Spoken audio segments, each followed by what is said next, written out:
Morning বন্ধুরা, আজকে আমরা আছি বাগদা বিচে। আজকে আমাদের বাগদা বিচে ডে 2। আর দেখো সকাল থেকেই শুরু হয়ে গেছে বৃষ্টি।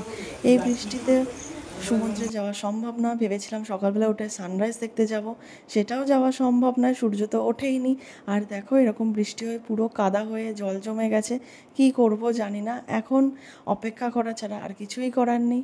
তো দেখা যাক, আশা রাখছি যে বৃষ্টিটা কমলে আমরা সমুদ্রে যেতে পারবো আর সেখানকার সুন্দর সুন্দর ক্লিপ তোমাদেরকে সাথে শেয়ার করব। আমাদের ব্রেকফাস্ট হয়ে গেছে, বৃষ্টিও কমে গেছে। তো এখন আমরা রেডি হয়ে যাচ্ছি সমুদ্রেতে। চলো ওখানে দেখি গিয়ে কী করতে পারি। সমুদ্র নাকি প্রচুর ফাঁকা, ওরা সকালবেলা গেছিলো। চলো তাহলে। আমাদের ক্যাম্পটা থেকে সমুদ্র বেশি দূরে ছিল না, জাস্ট হেঁটে মাত্র 2 মিনিট। আর এরকম হাঁটা পথে ছিল অজস্র জঙ্গল, আর এই জঙ্গলের পাশ দিয়ে এরকম সরু রাস্তা। পরিবেশটা ছিল কিন্তু খুব সুন্দর, আর পুরো এরকম ঝাউ বাগানে ভর্তি, খুবই সুন্দর দেখতে লাগছিল। আর এই যে আমরা চলে এসেছি দেখো সমুদ্রের কাছাকাছি, আর দেখো পুরো সমুদ্রটা ফাঁকা, যেন মনে হচ্ছে সমুদ্রটা পুরো আমাদের, পুরো নিজেদের। আমরা ওই 4টে লোক ছাড়া আর কিন্তু সত্যি কেউ ছিল না, এতটাই ফাঁকা। যারা নির্জন জায়গা যেতে পছন্দ করো বা একা একা সময় কাটাতে পছন্দ করো, তারা প্লিজ এই বাগদা বিচে অবশ্যই এসো, তোমাদের খুব ভালো লাগবে। পুরো নিজেদের মতো করে টাইম তোমরা স্পেন্ড করতে পারবে। চলো দেখে নাও আর আমরা কিভাবে এনজয় করেছি আর নিজেদের টাইমটা স্পেন্ড করেছি।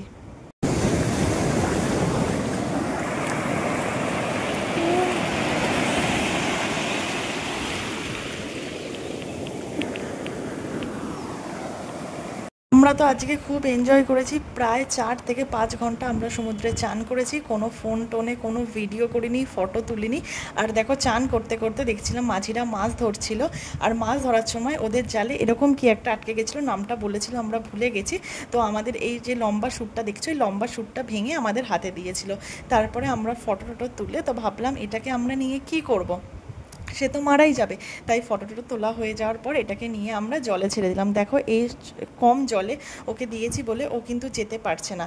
এরপর তুলে নিয়ে আমরা ওকে একটু জলে ছেড়ে দিয়েছিলাম, তারপরেও কিন্তু চলে গেছিলো। আর দেখো এখানে পাড়ে অজস্র ঝিনুক আছে, আর আমি ঠিক এরকম শাকের মতো ঝিনুকগুলোকে খুঁজে পেয়েছিলাম। আর আমরা কিন্তু প্রচুর ঝিনুক নিয়ে এসেছি, আর কিন্তু সাদা ঝিনুক না, খুব সুন্দর সুন্দর কালারের ঝিনুক ছিল।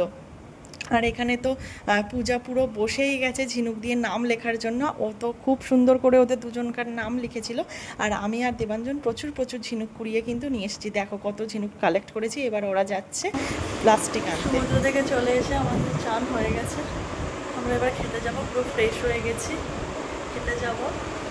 আর আজকেই তো আমাদের লাস্ট ডে। আজকে বিভৎস এনজয় করেছি আমরা সমুদ্রে।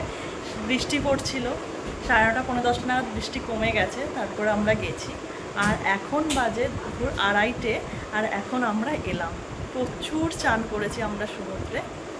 চলো তাহলে খাবার টেবিলে দেখা হবে। এখন যাচ্ছি আমরা খেতে। সকালবেলার ওয়েদারটা তোমাদের আর দেখালাম না, মানে সকালবেলার ভিডিওটা তোমাদের আর দেখালাম না, কারণ এখানে লাইট জ্বললেই ভালো লাগে। তো তোমাদের তো রাতেই আমি দেখিয়েছি যেখানটা কত সুন্দর লাগে লাইট জ্বললে। আর এই দেখো এখানে ভিক্টোরিয়া, পুরো মনে হচ্ছে তাজমহল, পুরো মনে হচ্ছে আমরা তাজমহলেই চলে এসেছি। লাঞ্চে আছে কত আইটেম, ভাত, আলু ভাজা, আচার, স্যালাড, ডাল, পটল আলুর তরকারি, চিংড়ি মাছের মালাইকারি, ভেটকি মাছ আর কাঁকড়া। চলো তাহলে আমরা লাঞ্চটা করে নিই। আজকে তো আমরা চলে যাব, তো তাই জন্য একদম ভালো লাগছে না। তো তাই আর কোনো দুপুরের পর থেকে আর কোনো ভিডিও করিনি, কিন্তু প্রচুর আজকে এনজয় করেছি। বিকালে স্ন্যাক্স খেয়েছি, তারপরে নাচ করেছি, প্রচুর এনজয় করেছি। কিন্তু আমরা কেউ যদি ভিডিও করি তাহলে 4 জনের মধ্যে থেকে কেউ একজন নাচতে পারবো না, তাই জন্য ভিডিও করা হয়নি। এখন চলে এসেছি পুরো ডিনার টেবিলে, আর ডিনারের ঠিক সেম মেনু, তো তাই জন্য আর দেখালাম না। চলো একবারে ড্রেসড। কারেন্টটা চলে গেছে, আর এখন খাবার চলে এসেছে, আর পুরো গরম গরম খাবার, মানে মনে হচ্ছে এই হাঁড়ি থেকে নামিয়েছে। তো আমরা আজকে 10টায় চলে যাব, ট্রেন আমাদের রাত্রি 1টার সময়, কিন্তু এখানে রাস্তাটা খুবই খারাপ বলে আমাদের 10টায় গাড়ি আসবে, তাই জন্য এখনই আমরা খেয়ে নিচ্ছি। এখন বাজে 9টা। চলো খাবারটা দেখাই। ভাত, স্যালাড, ডিমের তরকারি আর মিষ্টি, আর ওদের জন্য চিকেন হয়েছিল।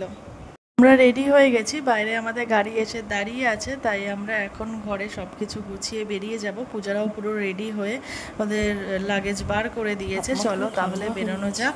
আমরা এখন যাব বালাসোর স্টেশন, আর বালাসোর স্টেশন যেতে আমাদের প্রায় 2.5 থেকে 3 ঘন্টা লাগবে, কারণ রাস্তা প্রচুরই খারাপ। তাই জন্যই আমরা এখন বেরিয়ে যাচ্ছি। যে রাত 1:15, আমরা স্টেশন অনেকক্ষণ আগেই পৌঁছে গেছি, প্রায় ওই 11:15 নাগাদ। এতক্ষণ বসেছিলাম আর আমাদের ট্রেন এসে গেছে। চলো নেমে পড়েছি, এখন বাজে ভোর 4টে, এই যে ট্রেন চলে যাচ্ছে। আজকের মতো ট্রিপ এখানেই শেষ। চলো টাটা, আবার দেখা হবে অন্য কোনো একটা ব্লগে।